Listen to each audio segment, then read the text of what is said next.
On the afternoon of November 24, 1971, a quiet man appearing to be in his mid-40s approached a counter in Portland, Oregon. He paid cash for a one-way ticket on Northwest Orient Airlines Flight 305 to Seattle. After taking his seat, he ordered a bourbon and soda. Then he handed the stewardess a note. It said he had a bomb in his briefcase and she needed to sit beside him. To prove it, he cracked open a cheap attaché case, revealing a mass of wires and red sticks. Soon, the captain was reading a new set of demands. The hijacker wanted $200,000 in $20 bills and 4 parachutes. By the time the plane was sitting on the tarmac in Seattle, a tense standoff had materialized. The airline complied. The man exchanged his 36 passengers for the cash and the parachutes, keeping a handful of crew members on board as hostages. He ordered the pilots back into the air, demanding a course set for Mexico City.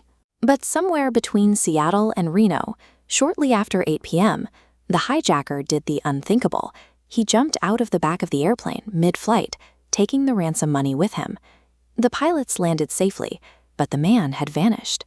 By stepping out into the freezing void, he initiated what would become the most famous unsolved aviation crime in American history. The FBI learned of the crime while the plane was still in the air.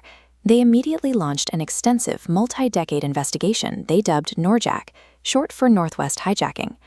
Agents interviewed hundreds of people, tracked nationwide leads, and utilized countless innovative forensic techniques at the FBI laboratory. Yet, on July 8, 2016, after 45 years of continuous searching, the Bureau quietly shut down the active investigation, walking away without a definitive answer. How does a criminal pull off a highly publicized mid-air heist, leave physical evidence directly at the scene, and still completely outmaneuver the full weight of the federal government? The answer comes down to 3 massive barriers the FBI simply could not clear. The first barrier is what we can call the environmental erase.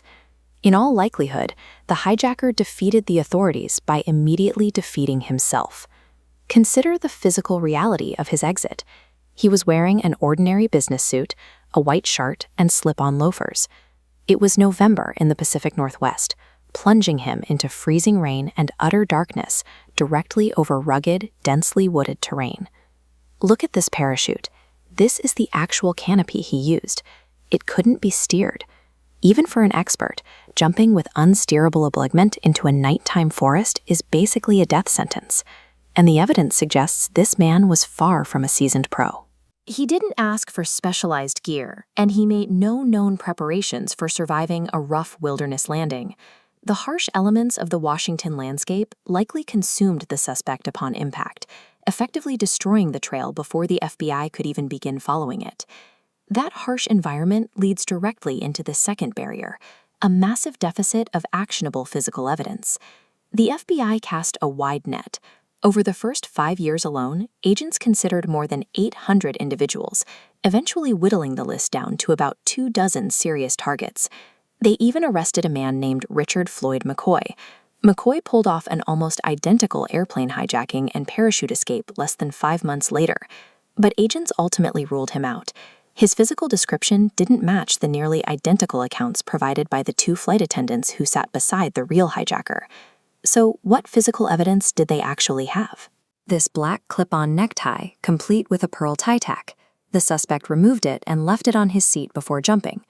Then, in 1980, a young boy camping near the Columbia River uncovered a rotting package in the sand. It contained $5,800 in $20 bills. The FBI cross-referenced the serial numbers and confirmed it was a portion of the original ransom money. While these artifacts are fascinating historical anchors that prove the crime occurred, they offer no genetic blueprint or modern forensic path to a living suspect. They are physical dead ends. With a dead-end physical trail, the investigation hit its third and final barrier, a rigid legal wall that separates compelling theories from federal convictions. For decades, the FBI fielded an immense volume of tips from the public. People called with plausible theories, stories about suspicious uncles or neighbors finding sudden wealth right after 1971.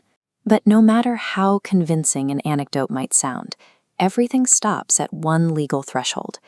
To solve a case and make an arrest, the Department of Justice requires proving culpability beyond a reasonable doubt. Without a body to identify, a verified confession, or a direct physical link tying a specific person to the plane, no amount of circumstantial storytelling can cross that legal threshold. The FBI had plenty of theories, but they never had proof. By the summer of 2016, the math had become impossible to ignore. Assessing every new armchair theory was diverting necessary manpower away from urgent modern threats, so the Bureau officially closed the books. The tie, the rotting bills, and the rest of the evidence collected over a 45-year manhunt are now preserved for historical purposes, permanently housed in Washington, D.C. at FBI headquarters.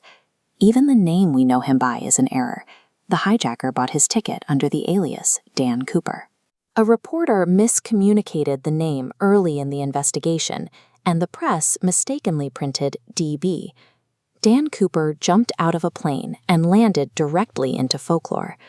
Today, the FBI asks that you only call them if you happen to find his missing parachute, or the remaining $194,200.